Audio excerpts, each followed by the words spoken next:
तो कैसे हो? मैं फिर से दीपक। ये राहुल द्रविड़ बड़ा प्यारा बंदा है। अभी उनकी शादी तो हो चुकी है, पर मान लो किसी पिता को दामाद बनाने के लिए दो तीन ऑप्शंस दिए जाते हैं, जैसे कि सहवाग, कोहली, द्रविड़। तो मुझे लगता है ज्यादातर पिता द्रविड़ को पसंद करेंगे, क्योंकि वो डिपेंडेबल है, स्लो खेलता है पर स्टेडी खेलता है। और जब वो खेलते थे राहुल द्रविड़, तब तो हमको मालूम ही है कि बड़ी मुश्किल सिचुएशंस में से इंडिया को बहुत बार राहुल द्रविड़ ने बचाया है। पर रिटायर होने के बाद वो कोच बन गए, फिर उनके इंटरव्यू आते हैं, कभी कभी वो लेक्चर्स देते हैं, थोड़ा बहुत लिखते भी हैं। तो वो सब आप जब देखते हैं तो आपका उसके प्रति मान और भी बढ़ जाता है कि ये बंदा बहुत ही समझने वाला, सोचने वाला, पढ़ने वाला, मैच्योर ऐसा आदमी है। तो अभी हुआ यूं कि पिछले दिनों ऑस्ट्रेलिया में हमने जो वो हिस्टोरिकल विक्ट्री पाई, उसके बाद बहुत से लोग राहुल द्रविड़ को क्रेडिट दे रहे थे कि ये जो यंग प्लेयर्स अच्छा खेले उनमें से ज्यादातर द्रविड़ के हाथ के नीचे ट्रेन हो चुके हैं। और बात सही है। शुभमन गिल हो, सिराज हो, पंत हो, वॉशिंगटन सुंदर हो, हनुमा विहारी हो, ये सब के सब कभी न कभी राहुल द्रविड़ के अंडर में कोचिंग ले चुके हैं। तो उसकी क्रेडिट संडे एक्सप्रेस के पत्रकार ने राहुल द्रविड़ को बोला कि इसका यश आपको मिलना चाहिए। तो राहुल द्रविड़ बोले हंस के, अरे ऐसा नहीं है, मैं इसके लिए लायक नहीं हूं, ये हक मेरा नहीं है, पूरी क्रेडिट उन लड़कों को, उन प्लेयर्स को देनी चाहिए। जनरली आपको कोई क्रेडिट देता है और आप नाना बोलते हो तो उसमें वो विनम्रता, सही या झूठी विनम्रता और थोड़ा हिपोक्रेसी, दंभ भी होता है। पर द्रविड़ के मामले में ये बहुत क्लियर था कि वो इतने खुश थे कि ये लड़कों ने बहुत ही कमाल किया। अभी उन लड़कों की बात कीजिए, मेरी बात मत कीजिए।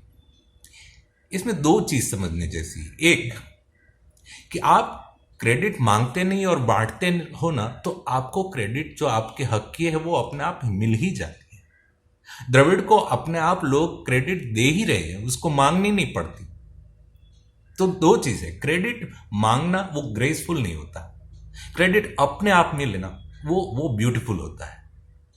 क्रेडिट भीख में नहीं मिलती, जिंदगी भीख में नहीं मिलती, प्यार भी भीख में नहीं मिलता। वो अपने आप जब मिलता है तो वो ज्यादा ब्यूटीफुल और ग्रेसफुल होता है। और क्रेडिट, यश की एक दूसरी बात है, वो भी थोड़ी सटल है पर समझने जैसी है, कि जिस यश के आप हकदार नहीं हो उस पर कभी दावा मत करो, क्योंकि ऐसा करने से फिर बाद में ऐसा होगा कि जिस गलती के आप जिम्मेवार नहीं होगे उसकी डिसक्रेडिट भी आपको मिलेगी। किसी घर में कोई बंदा बोलता है कि सब मैं ही करता हूं, मैं ही करता हूं, मैं ही करता हूं, फिर इस घर में कोई प्रॉब्लम होता है किसी और सदस्य की वजह से, तो भी डिसक्रेडिट इसी आदमी को मिलेगा, क्योंकि वही कहता है कि मैं ही सब करता हूं। तो चाहे छोटा सा घर हो या बड़ा सा देश हो, क्रेडिट लेने में बहुत एक्टिव रहना जैसा नहीं है। ज्यादा क्रेडिट मत लो, गलत क्रेडिट मत लो, वरना गलत डिसक्रेडिट भी आपको मिलेगी। और दूसरी बात यह है कि क्रेडिट अपने आप जो मिलती है वो ज्यादा ब्यूटीफुल और ग्रेसफुल होती है। ये एक छोटी सी बात हुई। एक दूसरी भी बात करनी है जो इससे थोड़ी ज्यादा इंपॉर्टेंट है, और वो बात सुनने को मिली किससे? कपिल देव से, कपिल पाजी से। अभी फिलहाल इन दिनों कोई इंटरव्यू, और उनका इंटरव्यू ले रहा था, अतुल वासन भी साथ में थे, तो ऋषभ पंत के बारे में बात हुई। कपिल पाजी ने कहा कि वो स्ट्रिक्ट टीचर के जैसे बोले कि ऋषभ पंत को अभी और सुधरना है, उनको अपनी विकेट कीपिंग सुधारनी है, उनको मेहनत करनी चाहिए, वगैरह वगैरह वगैरह। तो इंटरव्यू लेने वाले ने ये बोला कि सवाल अपॉर्चुनिटीज का रहता है कि इन दिनों इतने सारे प्लेयर्स है कि आपको कभी भी टीम से निकाला दिया जाता है। जैसे कि ऋषभ पंत को ही ऑस्ट्रेलिया के दौरे में वनडे और T20 टीम में नहीं शामिल किया गया था। तो कपिल पाजी का जवाब बहुत इंटरेस्टिंग और कैजुअल था। मैं तो थोड़ा ड्रामेटिकली कह रहा हूं। उन्होंने बहुत प्लेन टोन में कहा कि देखिए जी, ऐसा है कि आजकल तो अपॉर्चुनिटीज वैसे भी बहुत मिलती हैं, IPL होती है, T20, वनडे, टेस्ट, आपको कहीं ना कहीं मिल जाती है अपॉर्चुनिटी। और सबसे बड़ी अपॉर्चुनिटी तो आपको नेट्स में मिलती है, जहां पे आप प्रैक्टिस करते हो। आप 6 घंटा प्रैक्टिस करते हो तो 8 घंटा करो, ये अपॉर्चुनिटी तो आपसे कोई नहीं छीनता। छोटी सी बात है पर बहुत ही ब्यूटीफुल और इंपॉर्टेंट है बात सही है कि नेट्स में आप 6 के बदले 8 घंटा प्रैक्टिस करोगे तो वो ग्राउंड्समैन आके ये नहीं बोलेगा कि मैं लाइट बंद कर दूंगा। आप सीए की तैयारी कर रहे हो, पढ़ाई की तैयारी कर रहे हो, तो आपको घर में कोई नहीं बोलेगा कि ये बच्चा बहुत ज़्यादा पढ़ रहा है। कोई रियाज कर रहा है गाने की, तो वो अगर पड़ोसियों को सुनाई नहीं देता तो कोई आपको नहीं रोकेगा कि आप मेहनत मत करो। मेहनत करने से, काम करने से अपने आप को कैपेबल, स्किलफुल, स्ट्रांग बनाने में आपको कोई नहीं रोकता। उसमें रोकते हैं हम सिर्फ अपने आप को। थोड़ी आलस्य हो जाती है, थोड़ा सोशल मीडिया पे चले जाते हैं, हम ही मेहनत करने में पीछे चले जाते हैं। तो कपिल पाजी जब कहना था कि अपॉर्चुनिटीज दो हुई, एक तो आपको इंडिया की जर्सी मिलती है, इंडिया के लिए खेलने को मिलता है, ये एक अपॉर्चुनिटी मिलती हुई, पर दूसरी अपॉर्चुनिटी वो नेट्स में है जहां पे आपको कोई देख नहीं रहा, पर आप खुद अपने आप को बुलंद बना रहे हैं। तो ये जो अपॉर्चुनिटी है, ये जो कर्म करने की आपको तक मिलती है, ये सबसे बड़ी अपॉर्चुनिटी है। और सबसे इंपॉर्टेंट बात फल की, रिजल्ट की, सक्सेस की, तो उसमें भी आप जरा सोचिए कि जो मेन रिजल्ट मिलता है, मेन फल मिलता है, वो कर्म करने के दौरान उसी मोमेंट्स में आपको मिलते हैं।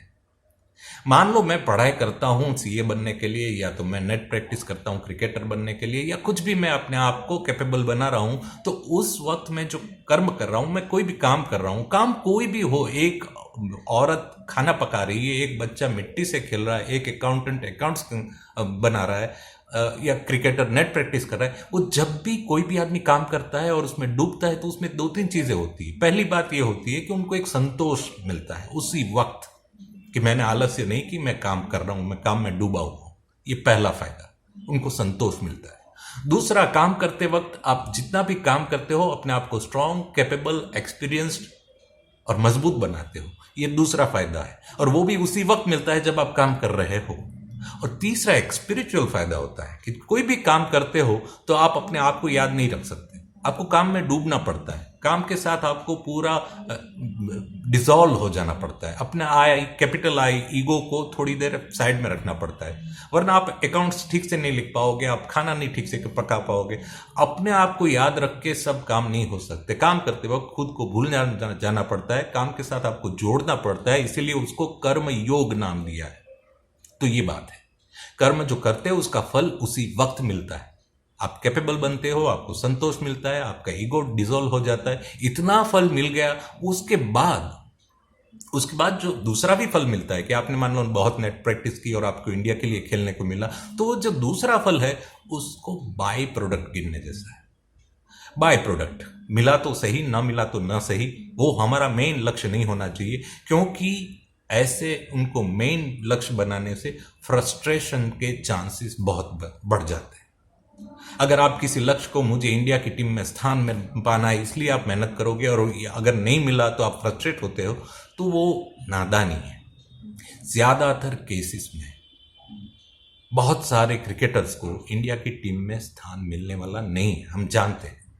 ये मेन बात है कि आपको अगर फ्रस्ट्रेशन से बचना है, आपको रियलिस्टिक बनना है, तो कर्म का संतोष, कर्म का फल, वो कर्म की मोमेंट्स को ही समझिए, बाकी को बाय प्रोडक्ट समझिए। ये बात इस तरह से नहीं, पर कपिल पाजी ने जो प्यार से, एक सीधे साधे ढंग से, अपने हरियाणवी ढंग से जो कहा कि अरे भाई आपको मेहनत करने, नेट में कौन रोकता है, 6 के बदले 8 घंटे प्रैक्टिस करो, ये बहुत ही ब्यूटीफुल और बहुत ही इंपॉर्टेंट बात थी।